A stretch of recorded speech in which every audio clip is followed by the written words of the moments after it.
Everyone loves chocolate, and if you're looking for different techniques how to melt chocolate in different uses, you in the right place.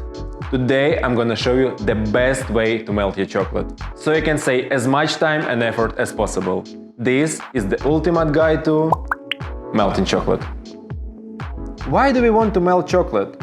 When we want to do dripping, topping and decoration with chocolate, melted chocolate becomes our tool. For desserts, you'll also make chocolate icing, truffles, brownies and cupcakes, and melted chocolate is used in all of them. When it comes to melting chocolate, there are three ways that are commonly used and the most versatile. The microwave method, the bain-marie or double boiler method, and the slow cooker method.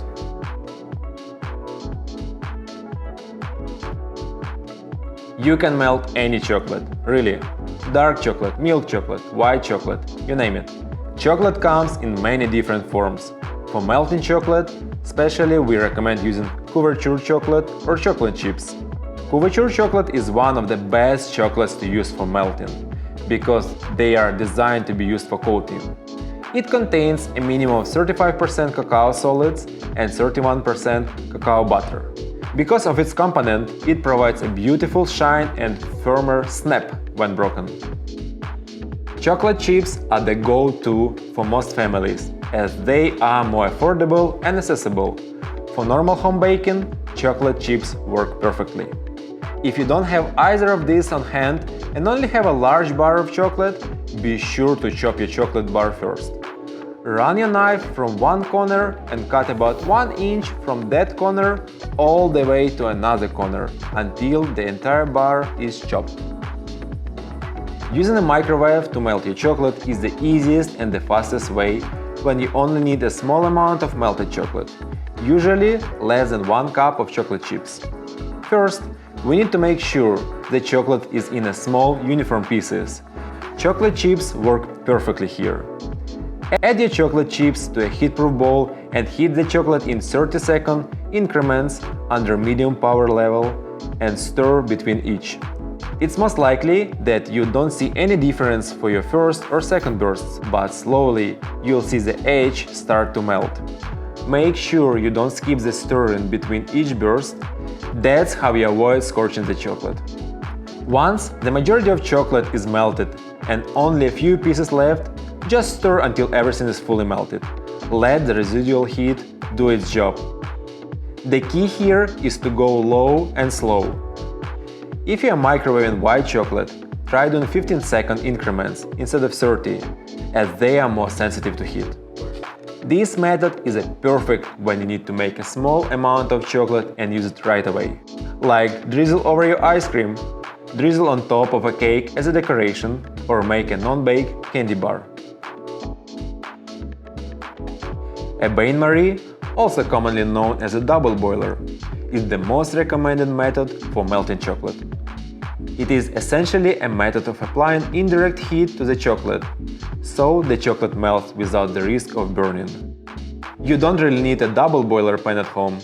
All you need is a small saucepan to boil some water, and a heat-resistant bowl placed on top of the saucepan without touching the water.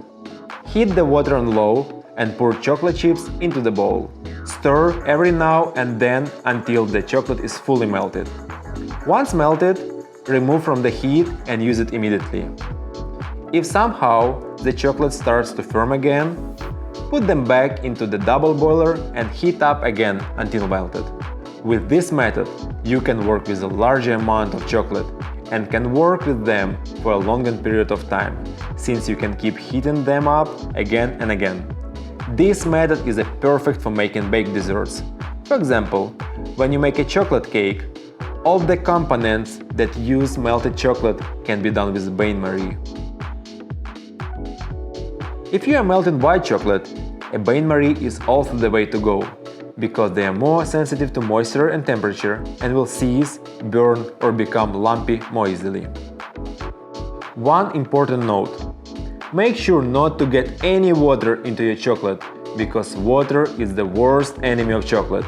It is what turns your chocolate into a lumpy mess. If it does happen, however, you can fix it.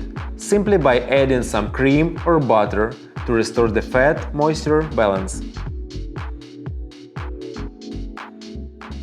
When you think of melting chocolate, a slow cooker might not be the first appliance to come to mind. It is especially good for using multiple types of chocolate at the same time. Just put your chocolate chips in a mason jar and place them in a slow cooker filled with 2-3 inches of hot water. Turn the slow cooker to high and let the chocolate heat up for about 20 minutes without the lid and stir. The time may vary depending on how much chocolate you have in your mason jars. Once everything is melted, turn the heat to warm and the melted chocolate should stay melted for a good 2 hours. There you have it! So now you know 3 different ways to melt chocolate for any purpose. Dealing with chocolate is not as hard as you think.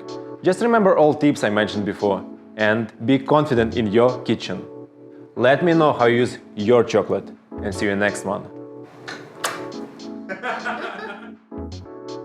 Don't forget to like, subscribe and turn on your notification bell so you don't miss any of our new delicious recipes.